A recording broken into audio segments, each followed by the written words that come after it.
उद्देश्यआथ' बिदिनो जोङो बैसागुखौ मोजाङै सोलिलांनो हागोनखौ जों टारगेट लानानै जोङो बे बैसागु माबाखौनो टारगेट लानानै ओंखारदों आरोना बैसागु रंजाथाइ हिसाबै रंजानानै जोङो मोजाङै बारहोहरनो बोसोराव खनसेल' हिसाबै जों बेखौ टारगेट लादों।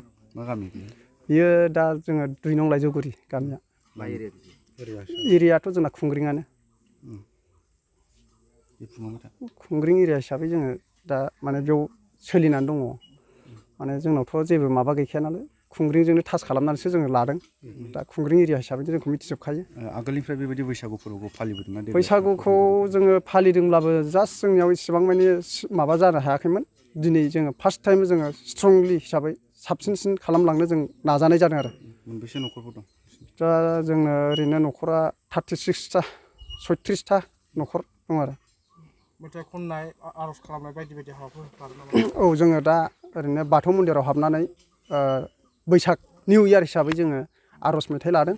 ओमफ्राय बिदिनो बैसाग निउ इयार हिसाबै जोङो गिदिरखौ मान होनाय उन्दैखौ सनमान होनाय नैबेबायदि मोनसे। ओमफ्राय दा हारिमु हिसाबै जोङो जोंनि कालसारखौ दिन्थिनो एसे जोङो सिस्टेमखौ खालामदों आरो।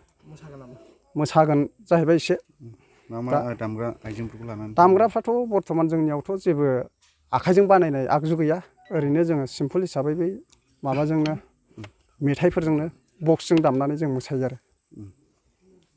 मा आसा खालामदों माबायदि जागोन बैसागुआ नोंसिनि गामिनि रंजानाया? बैसागुखौथ' जोङो ओरैनोबाबो जों मोजांनो बारहोबाय थाबोखादों सिगांनिफ्रायनो। दिनै आरो जोङो एसे साबसिन खालामलांनो हागोनखौ जोङो मिजिंथिनाय दं। जों माखासे बुस्थुखौ नुदों जे नोंथांमोननि गामिनि हालोद लामा बायदि लाइनाथ' दंसै। नोंथांमोना मा सुबिदाफोर गैया बे गामियाव? दाथ' जोंनियाव माने जास्ट हिसाबै जोङो बुंनानै लानांगोन जे जोंनाव डेभेलपमेन्ट गैया। माने आन्दार BCDC जोङो BCDC गैजायि। खुंग्रिं आन्दाराव दंब्लाबो जोंनाव बै BCDC जोंहा इसिबां मानि माबा गैया आरोना। सरखारनि अनसुंथाइ जोंहा इसिबां मानि सुबिदा गैया। दा बेजों लामाखौ जों बानायदों खिन्थु जोंनि निजे जोङो गामिनि थाखा फैसा खांलायनायनि गेजेरजों जों खामानिखौ मावना लादों। दा जोंनाव सरखारनि एसेबाबो हाबबाय माखासे बबेबा साइडजों माबायानो फ्रायानो जानानै फैदों खिन्थु माखासेया जानानै फैथ'वाखै। दा जों बेखौ मोनलांबाय थागोन खोमा होननाया जोंहा एसे साननाय दं आरो।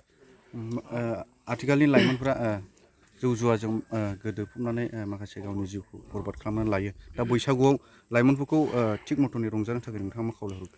दा बेनोथ' जोङो नुदों जे दानि लाइमोन गथ'फ्रा माखासे बिदिनो जौ जुवा बा माखासे माबा माबि बिदिनो ड्राग्स निसा बुस्थुजों गफबनानै दङ।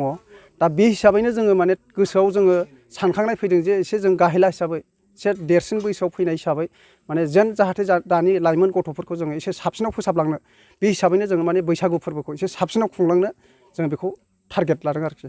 जाहाथे जोंनि बे दानि गथ' लाइमोनफोरा बै जौ जुवा बा माबा मोनसे ड्राग्सनि गेजेरनिफ्राय जोङो बोखांबोनो हानाय बा बिसोरखौ बारग'होनो हानाय नैबेबायदि केपासिटिनि थाखायनो जोङो गामियाव जोङो मोनफा गामियावनो जोंनियावल' नङा जों नुबोदों आरो जों बेखौ लानानै जोङो खालामलांनो नागिरदों जे जाहाथे गथ'फ्रा मोजाङाव फैजोबो। ओंखायनो जों गामिनिखौ जों दा स्ट्रंआव लानानै जोङो दा बे फोरबोखौ खुंबाय थानाय जायो आरो। इसोर फोथायनायाव दानि आथिखालनि लाइमोनफोरखौ गोसो ज'वा नुबाय थादों। दा बिनि सायाव नोंथांमोननि बाथौ मण्डलिनि जानो नोंथांमोना लाइमोनफोरखौ माबायदि फोरोंलांगोन इसोर सिबिनो थाखाय? दा बेनो जेन जोंनाव धोरोमफ्रा गामियाव थिग गैयाब्ला बिदिनो मन्दिर बायदिसिनाफोर थिग गैयाब्ला मन्दिरफोरखौ जों मोजाङै स्ट्रंआव लानानै जोङो दैदेनलाङाबा सोलिलाङाबा बै दानि गथ'फोरा लाइमोनफोरा जेन बेबायदियाव बाहागो लानो मोनाबा बे जौ जुवा बा ड्राग्सनि गेजेरजों गफबलांगोन नैबेखौसो जों नुहुरो। बेनिखायनो जोङो माने धोरोमखौबो जों बोखांलांनो नाजागोन। आरोबाव गथ'फोरखौ जों बासायनो हानाय बायदि बे केपासिटिखौ जों लालांबाय थागोन। जोङो बे जायगायाव बसबास खालामनाया जाहैबाय जोङो बे जायगायाव बसबास खालामनाया जाहैबाय जोङो 2005निफ्राय लानानै दिनै 2023सिम संसार जाबाय आरो बे जायगायाव। दा जोङो बेखौ फोरबो बैसागोखौ जोङो मालाबाबो खालामफेरनाय जायाखैमोन आरो जोङो बेबायदि गाजा गोमजा हिसाबै जोङो बिदि खालामफेराखै। नै दिनै मिडिया प्रेसनि गेजेरजों जोङो जेन जोंनि जेनाखि बेहाय सोलिनाय बे सोलिनायखौ माने मोजाङै मोजां दिन्थिफुंलांनाय आरो जों उन जेनेरेसनफोरखौ फोसाबलांनायनि थाखाय जों बेखौ खालामनाय जादों। जोबोरैनो साबायखर बावनाय थाबाय मिडिया प्रेस हिसाबै आंबो नै दिनै भाग्य गोनां होनना बुंनांसिगोन नोंथांमोननि बे प्रेसाव फंनैसो बुंनो खाबु मोननायनि थाखाय। दा बिनि गेजेराव माने जोङो जेनाखि जोंनि फोरबो बैसागोजों आरो नैबे जोंनि बाथौ जेनाखि जोंनि बाथौरिजम नैबेखौ जोङो मोजां मोजां दैदेनलांनो हायो। बे दैदेनलांनायनि गेजेरजों जोङो फैबाय थागोन इयुन जोलैफोरखौ जों माबोरैहाय फोरोंलांगोन आरो फोरोंलांनांगौनि गोबां दायथ' थाबाय। जोङो सासे गामि आरो समाजारिनि गाबिथा एसे बोराइसा मानसि जानानै जे बिथांमोनखौ जोङो माखासे फोरोंलांनाय बा जों दिन्थिलाङाब्ला बै जेनेरेसनफ्रा बोरै रोंगोन आरो बोरै सोलिलांगोन। दा बिनि थाखायनो जोङो नैबेखौ स्टार्टिं हिसाबै देग्लायनि बोसोराव खालामजेननाय जाबाय आरो फैगोन बाराव जोङो बेबायदियैनो जे गाजा गोमजा हिसाबै जोङो दिनै बेहाय 2 नं लाइजौगुरि हिसाबै जोङो केबल जोङो मोनसेल' गामिनि गेजेराव जों गोसोखांलायनानै बेखौ खालामनाय जादों। आरो फैगोन बाराव जोङो एसे खाथि खालानि आइ आफा रायजो राजाफोरखौ लिंहरदेरनानै जेन जोङो जोंनि नैबे बैसागु फोरबोखौ आरो हानायनिफ्राय साबसिननिफ्राय हामसिन जोङो जेन फोजौलांनो हायो आरो जोङो खालामलांनो हायो बेखौनो मिजिंथिदों आरो जोङो आसा खालामदों बयबो रायजो राजाफोरा जोंजों मदद खालामगोन आरो नैबेहाय जोङो मोजां गोजोन हिसाबै जोङो खुंफुंलांनो हागोन बेखौ। देग्लाय नोंथांमोनहा नोंथांमोननि गामिनि रायजो राजा जथायै बैसागुखौ माबायदि पालन खालामगोन, माबायदि रंजागोन? जोङो बैसागोखौ ओरैबायदि सानदोङो माने जों जेनाखि जोङो बोसोर गोदान होननानै जोंहा बैसागोखौ फालिनाय जायो माखासे प्राकृतिकखौ लानानै बे प्राकृतिकनि गेजेरजों जोङो नै दिनै मोनसे मा होनो बेखौ थुलुंगाखांनाय जे बोथोरजों खाब जानानै मोनसे बोसोर गोदान हिसाबै बैसागोखौनो जोङो गोदान बोसोर होननानै फालिनाय जायो।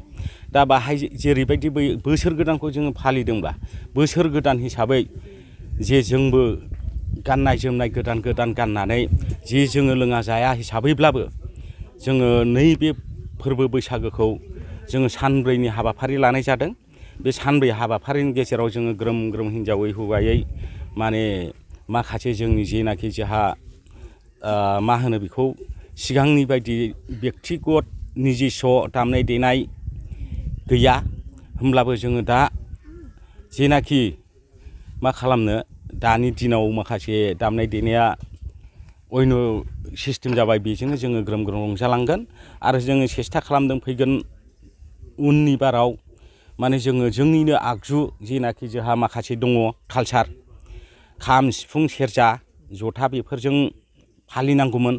नाथाय मा खालामनो दा जोंबो इसिबां गोबाव बोसोरनि नङा जाहैबाय गोदान सोदान हिसाबै माखासे थाखा फैसानि खोथा थाबाय माखासे बहुदथा समस्या थाबाय।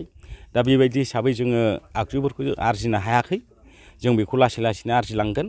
दा जोङो नैबे दामनाय देनाया माने जों देगफोर बायदिसिनाजोंनो जोङो रंजानानै माने जोङो बैसागो फोरबोखौ बाबेनहरसिगोन आरो। नोंथांमोननि लाइमोन बैसोआव बैसागु फालिनाय आरो आथिखालनि समाव बैसागु फालिनाय माबायदि फारागथि दं? दा माने बैसागु फालियोबा लाइमोन बैसोआव आजिखालि मा खालामनो आजिखालिथ' बे लाइमोन बैसोफ्राबो जाहैबाय गावसोरबो दा माने मोनसे जिनिसा लाइमोन बैसोखौ जोङो फोसाबनो थाङोब्ला जोङो दिन्थिलांनांगौ जाहैबाय बै लाइमोन बैसो हिसाबै लाइमोन बैसोआव जेरैबायदि गाजा गोमजा खालामदों गाजा गोमजा खालामनानै लाइमोन उन्दै गथ'फ्रा बांसिन निसा जानानै खालामनाय जायो। दा बेनिखायनो जोङो निसाखौ एसे गोजानाव दोननानै जे रंजानाय बाजानायखौ जोङो गोथार हिसाबै जोङो नैबेखौ खालामनो सानदों। दा फारागथिया बेनो जाहैदों माने रंजानाय बाजानायाव लाइमोनफोरनिया एसे बारगा जायो नालाय दा बेहाय एसे जौमोन आरो लाइमोन बैसोफोरनि माबाया बाहाय एसे फारागथि थायो नालाय बेखौ जोङो जोंनि गेजेरजोंनो खावलायनाय आरो बुजायनायनि गेजेरजों बेखौ जों खालामनो सानदों।